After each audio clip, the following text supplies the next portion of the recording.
Hello and welcome to the Trending Now podcast on CHCH Podcast. I'm your host, Louie Butko. Thank you for joining us today. However you found us, we appreciate it. Remember, you can catch Trending Now every Monday to Friday at 7 p.m. and 11:30 on CHCH and at CHCH.com and streaming live on our Trending Now YouTube page. It has been a very busy week and no shortage of topics to dive into on today's show. And coming up, the war between Hamas and Israel stretches into its second week with no signs of slowing down. Matt Ingram is hosting Trending Now and has been on the story all week. He'll join us with the latest coming up. The U.S. Speaker of the House chair remains empty this hour as Ohio Republican Jim Jordan's third attempt to take the gavel fails this afternoon. The House remains paralyzed amid U.S. President Joe Biden's request for aid to Ukraine and Israel. And happy birthday to us as Trending Now celebrated its first birthday in the past week. The show's co-creator and producer Laura Sebben is back from vacation and joins us to celebrate year one. Speaking of, Laura Sebben, welcome back from vacation. Happy birthday, Trending Now. Thank you. Thank you. I have to get to this because I am notoriously terrible at getting to our sponsor. Oh, okay, go. The Trending Now podcast is brought to you by the CHCH Sunday Blockbuster. It's spooky season on CHCH. Get ready to experience spine-tingling thrills and hair-raising chills in Goosebumps the movie. Based on the iconic series by R.L. Stine, the film takes you on a heart-pounding adventure filled with monsters, mayhem, and mysteries. Goosebumps airs this Sunday at 8 o'clock on the CHCH Sunday Blockbuster. How'd I do? Is that the Jack Black one? That is the Jack Black one. I didn't see it. There's a new one on Disney Plus. A series with Justin Long. I was a little under the weather, a little self-induced under the weather on Sunday. Oh, fair. And I just was on the couch, watched all 5 episodes that were released on the Friday. Oh, is it good? It's okay. So it's all right. Like, it's kind of gross. Like, there's a part with worms that's gross. Like, if you're not, it's all CGI, but it was all right. Okay. I'm always looking for new shows. I might go back. But how was your vacation? We'll get to more about it in just a second, how your vacation was. Okay. I didn't want to start with that question. I want to start with happy birthday, Trending Now. Yeah, so excited. 1 year of Trending Now. Thousands of stories, you would think, right? Have you done the math? So there's at least 3 reels. There's at least 3 major stories. Yeah. There's VOs. So let's say 6 stories a day. Times, I don't know what the days are. I mean, we're talking like 250 at least, probably. So when you and Nicole Martin, the other co-creator of Trending Now, is that accurate? That's a fair statement. I can call you co-creator. When you and Nicole came up with the idea for the show in this past year, how has it grown? How has it been what you expected it to be? What's different than maybe you didn't expect it to be? Well, if you know Nicole and I, we are a little bit overly ambitious. So it's what? Okay, sure. Go ahead. So it started a little bit. Continue. We thought we were going to be doing a lot more. With what people? I don't know. But Nicole and I were like, we can do this. We can do this. We couldn't. But for the most part, it's stayed true to our vision of wanting to talk about what everybody's talking about on the internet. That can prove challenging at times because the internet's a weird place. It is a weird place. And sometimes, a story could be trending for 3 days, but there's nothing new for days 2 and 3. So, we're not going to talk about it again if nothing's changed. But for the most part, we've stayed true to our vision. We wanted to be available on all platforms. Mostly we are. Some Bill C-18. Yeah, some stuff has. Sorry, Facebook. Sorry, not sorry, Facebook and Instagram. Get your shit together, Facebook and Instagram, so we can continue posting on them. And that's a rare swear, and I've been told I'm allowed to swear. I'm not allowed to say the F-bomb, but I'm allowed to swear, so I can say, get your shit together, Facebook and Instagram. We want to be able to post again. Do I? I don't know. It's more work for you, but yeah. But the PA, actually, come on, it's more work for the PA. I have to post to Instagram. She has to post to Facebook. Fair, so that's fair. Okay, fair. all right. It's more work for both of us. Yeah. But anyway. Side note. It's been interesting to develop the show over the course of a year. It's been a little sad because I haven't had Nicole here with me for the whole time. And she's so incredibly talented at what she does that it was a little bit daunting to only have 3 months with her and then to be like, oh my God, I have to do this all by myself when she's like a really great rock. She's coming back, right? She is. Okay. January. All right. She'll be back. January 1st actually is a Monday, so. Oh, and we work 1st. holidays. By the way, the lights flash. Please make a note of that. Please make a note of that in the production log there, Justin Peeler, who's directing for Mike Corson today. Shout out Justin Peeler. We have had some really great people join us. Like having Kelly for 8 months was wonderful, and now we have Matt, and he's also like a jack of all trades who can help us do a lot of stuff. And we can't forget our VJs. Like Manesa has kind of been the main VJ. We're having sprinkles here and there of other people who have been great, but Manesa was really awesome to have on the show. And Manesa has been on the evening news. She is on tonight's show. She will be joining us. I mentioned Matt Ingram will be joining us as well coming up on today's show. Thousands of stories. How do you keep track? How do you move past an episode? Like, you do it and you just, it's on to the next one? Yes. You can't really dwell on anything when you're doing 250 shows, 300 shows. Sometimes if I thought it was a good episode, I'll go back and watch the stuff we did later that night. But yeah. Do you PVR it? No. Well, no. I just watch it on YouTube. Mom? She used to, okay. if she would miss it. But now she doesn't really care as much anymore. Because it's been a year. It's been a year. She watches. It's not saying she doesn't watch. Let's look at that. No, for the most part, when you work, I know for a lot of people that's not true. It can be tough and things can, weigh you down. But for the most part, you just kind of have to move on. Every Friday, you ask me, what do you want to talk about on the podcast? I'm like, what did we do? What did we do? Week? And then you go back to the YouTube page and check. We also have to shout out our amazing team of editors, Francesca and Justin, have been here since day one. And then everybody who's filled in. Jasmine's filling in today, but a ton of people have filled in on the editing bay. We have an additional writer now who helps us out. Shout out Joanna and Hottie, whoever it is, Joanna, Sam. Samantha, Good call. We've gotten some much needed help. And then, the control room too. We couldn't do what we do without Bill and Chantel and Alex. And Louie has become a part. Oh my God. Become a part of our come on. success as well. On. So you know what? I always thought the idea of the show was to launch the podcast. So but I mean, even when you pitched this idea, a podcast was part of it. Yeah, it was part of it. Because I remember Nicole watching that first episode back in February. Which again, I've been doing this 10 months now on this show. Which seems so crazy. Yeah. I appreciate all our new dedicated listeners since we launched CHCH Podcast. I got to tell you, I was at Odds on James Street, I think. Yeah. The Arkells Bar. It was a Sunday, watching the Bills game, and this person stopped me, and I was coming back. It's a narrow bar, so it's short. Yes, I've been there. Yeah, so I was coming back from the washroom, and this person stopped me, somebody around our age, being like, "Hey, you're on CHCH, CHCH." I'm like, "Oh, normally I deny it, eh." I say no. The first time I say no, I'll just say no, that's not me, man. No. And then they'll be like, are you sure? And I'm like, okay, yeah, you got me. But this guy, I want to say his name was Wyatt. He watches the podcast. Cool. Or listens to the podcast. So shout out Wyatt. I hope that's his name. I think so. I hope so. And then he said something, I don't know if it was taller in person. Something about being in person. And then handed me a beer. And then I had the beer and then left. Because I was leaving. So okay. Shout out to Wyatt who watches the podcast or listens to the podcast. And hopefully that's your name.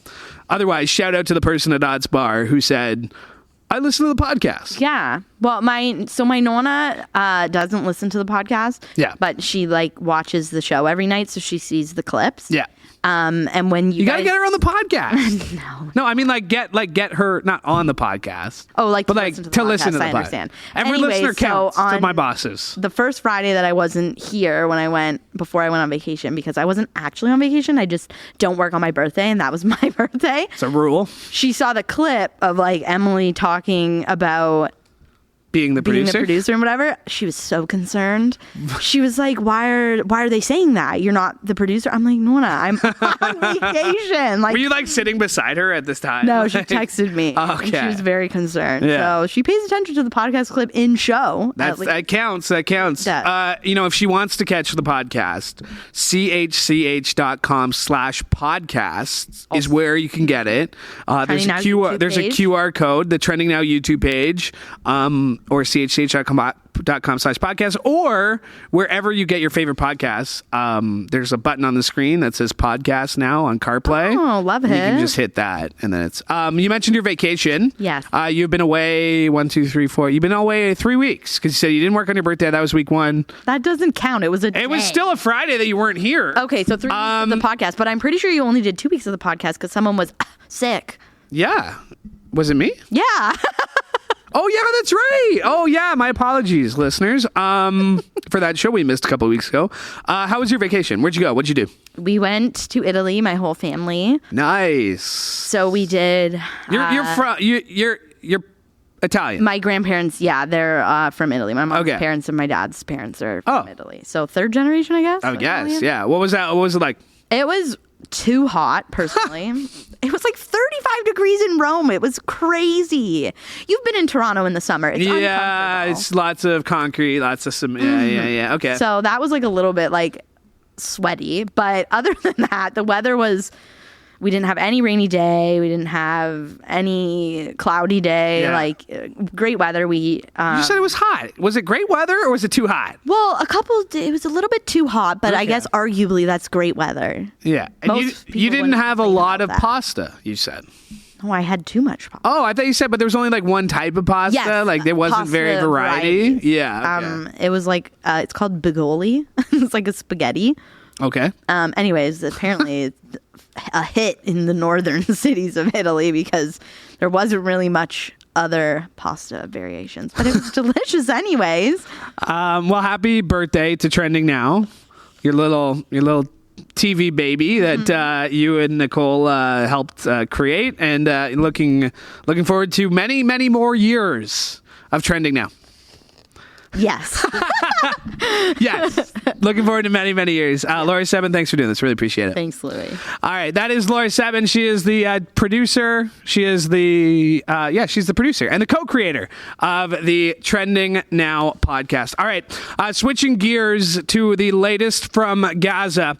As the war between Hamas and Israel stretches into its second week, Hamas militants today freed 2 Americans, a mother and her teenage daughter who had been held hostage in Gaza since militants rampaged through Israel 2 weeks ago. That, according to the Israeli government, the pair, who also hold Israeli citizenship, were the first hostages to be released, and more than 200 are still being held. Hamas says it was releasing them in an agreement with Qatari government for humanitarian reasons. Meanwhile, relatives of other captives welcomed the release and appealed for others to be free.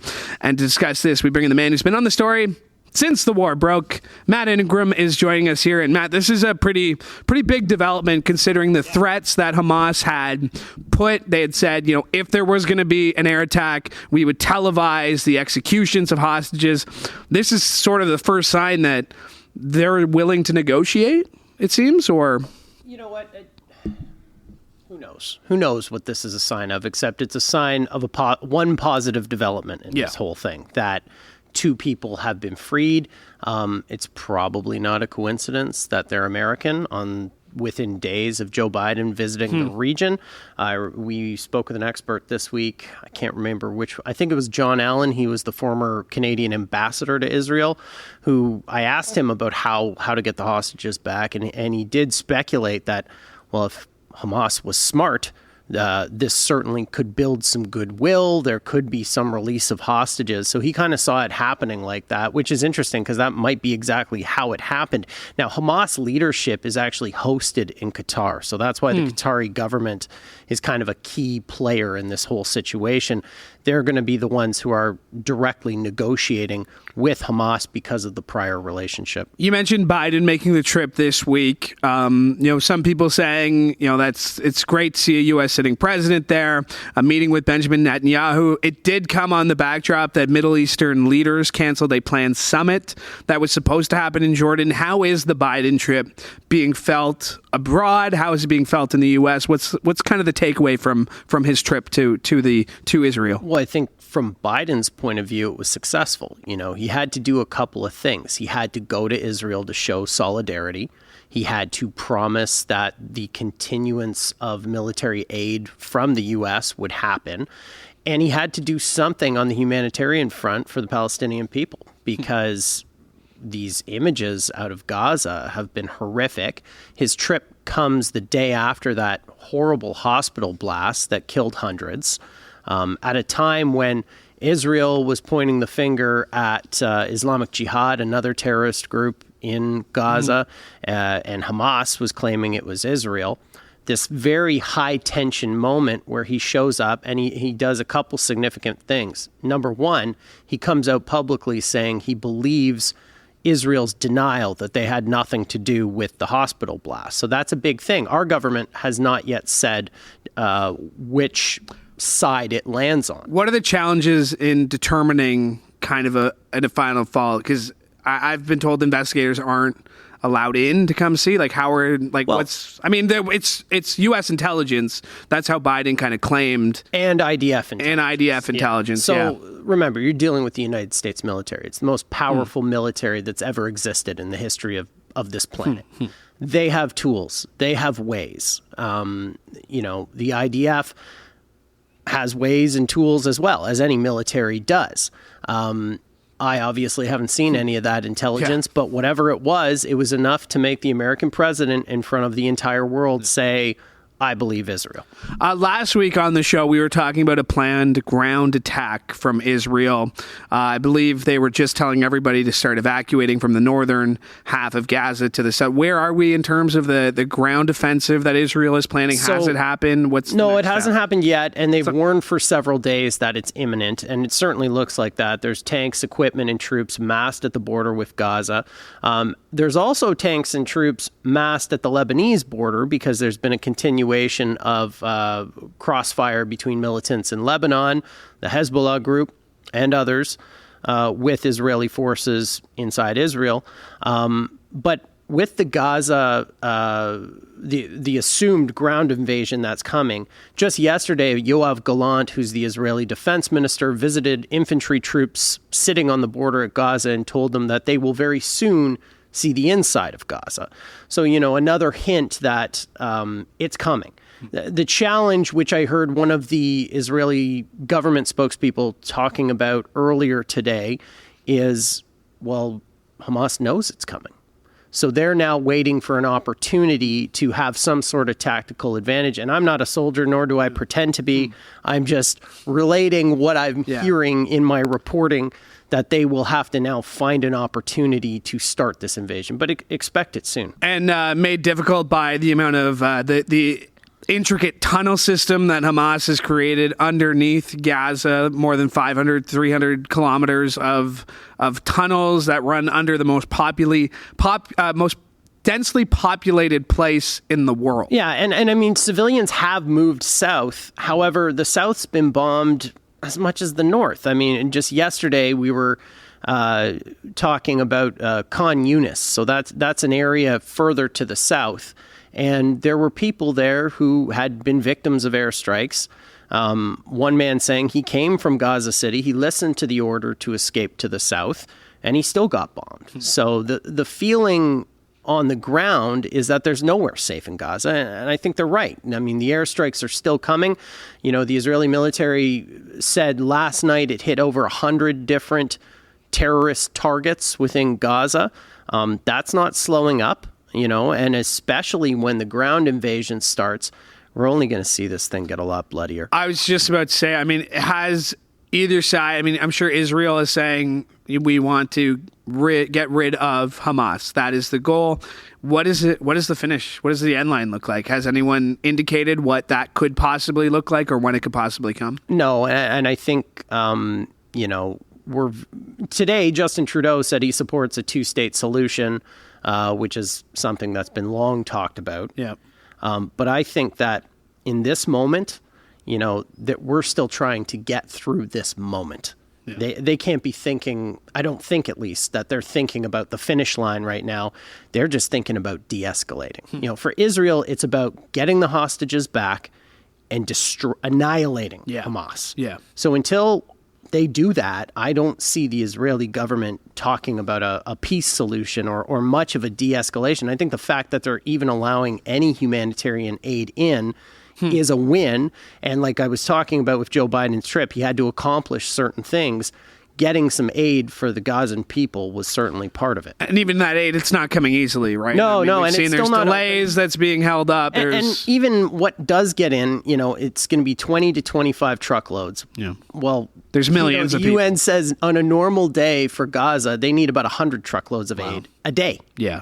And people are still dying. The hospitals are running out of everything. There's nowhere safe. I mean, you're living in a rubble pile and being told to go to a different rubble pile because, hey, you might be safer there. But I don't think anyone really knows. Just some of the images that are coming out, man. Terrific. It's just, it really is. And the sooner that this war can come to an end, the better. Let's get you on something lighter next week, please. Yeah, I guess it depends on the news segment, right? I know. We just said that's how Trending Now works, but I appreciate all the work you're doing on this, Matt. Really Thanks. appreciate it. Appreciate it, man. All right, Matt Ingram, my thanks to him for joining me on today's show. Manesa Dhanabalan will be stopping by in just a few moments. But for now, let's get to some of the other stories that were trending this week, including trending today. Hardline conservative Republican Jim Jordan's quest to become Speaker of the U.S. House of Representatives ended as his fellow Republicans revoked their support following a third failed vote on the House floor. The secret ballot vote means the chamber will be leaderless and unable to respond to President Joe Biden's request for aid to Ukraine and Israel until next week at the earliest. Now, opposition to the hard-right Jordan's candidacy from within his party grew over the course of the week as some 25 Republican lawmakers voted against him in a third round of balloting on the House floor today. That's more than the 22 who had opposed him in the second round on Wednesday. In total, Jordan received 194 votes. That's well short of the 214 he needed to claim the Speaker's gavel. Republicans then voted to revoke Jordan's nomination in a closed-door meeting. Now ending its third work week without a leader, the House cannot act on a $106 billion national security package unveiled by Biden today that would bolster U.S. border security and send billions to Israel and Ukraine. Multiple GOP House Republicans have already announced their intention to run for the job, which puts them second in line to the U.S. presidency. Also trending in the U.S., Donald Trump's civil fraud trial judge has threatened to hold the former president in contempt. This raises the possibility of fining or even jailing Trump because a disparaging social media post about a key court staffer remained visible for weeks on his campaign website after the judge had ordered it deleted. Judge Arthur Ingram said on Friday that the website's retention of the post was a, quote, blatant violation of his order, requiring Trump to immediately delete the message. The gag order also barred personal attacks on members of the judge's staff. Judge didn't immediately rule on sanctioning Trump. The post was removed from the website late Thursday, and a Trump attorney called the post's presence online an unintentional oversight. And weed, Mary Jane, pot, marijuana, dope, grass, ganja, chronic, skunk, reefer, whatever you want to call it. It's been 5 years since Canada legalized recreational cannabis in 2018. A report released last week analyzing cannabis laws has found the industry, the healthcare sector, and community groups all say the current regulations under which weed is legal are outdated and causing problems. The report, outlining the issues, including 40% of the cannabis market is still controlled by illicit sellers. There's weighty taxes, a race to the bottom on cannabis prices, and advertising restrictions makes it difficult to match customers with the right products. The report says because of this, companies across the supply chain are struggling to realize profits and maintain financial viability.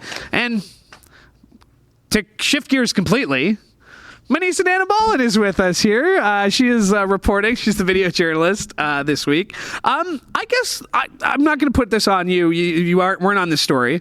But one of the things here they say, advertising restrictions make it difficult to match customers with the right products. How many alcohol advertisements do you see at any given time? Like watching sports. So I was thinking about this watching the Leafs game the other night. On the board, it's Molson Canadian. Then it goes to Bacardi. The segment is brought to you by Kraken Rum or something like that. Like, alcohol is in our face all the time in advertising. I've never seen a weed commercial in my life. Isn't that weird? Seen a weed commercial. Because there's still a stigma around marijuana. Would you say? Yeah. 5 years after it's been legalized? 100%.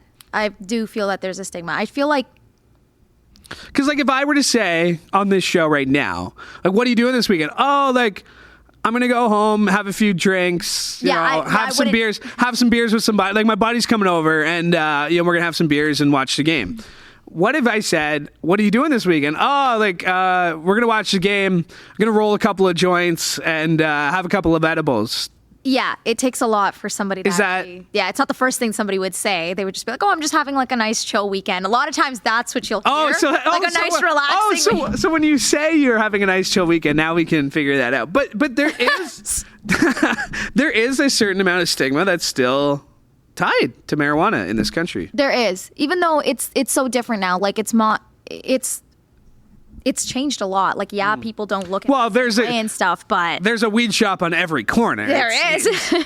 Like, there's thousands, and I've known people who have known people who own these stores, and they've had to close multiple locations just because it's so oversaturated. The 40% of the cannabis market still being controlled by illicit sellers, that seems to be a pretty big issue. There's an illegal place in St. Catharines, down the street from where I live, where it's like cash only and they sell products for like higher percentages. There's one, Saga too. Yeah. And the thing is, like, even when you're like going there and whatever, there's like. Oh, you seem to know a lot about this place. I really don't. No, it's not for me. It's research. Oh, it's research. It's research. I'll just stop talking now. Yeah, I don't know. I guess for me, it just seems like, oh, I'm having a nice glass of wine with dinner. It's like, I'm having a nice joint with dinner. Like, yeah, doesn't sound the same. So what are your plans for this week? Now that we got to that, are you having a nice glass of wine for dinner? I'm heading to go cheer on the Western Mustangs football team. They're taking on the Laurier Golden Hawks this weekend in a giant U Sports football action. But I have a couple friends that went to Western, and they're going to make me an honorary Mustang. They're going to give me the purple hoodie, and they're going to let me take part. So looking forward to that. Aw, that's nice. Yeah, it's the first time in a long time I trust my vehicle to get my vehicle to get the 200 kilometers it takes to get to London, because it's new, by the way.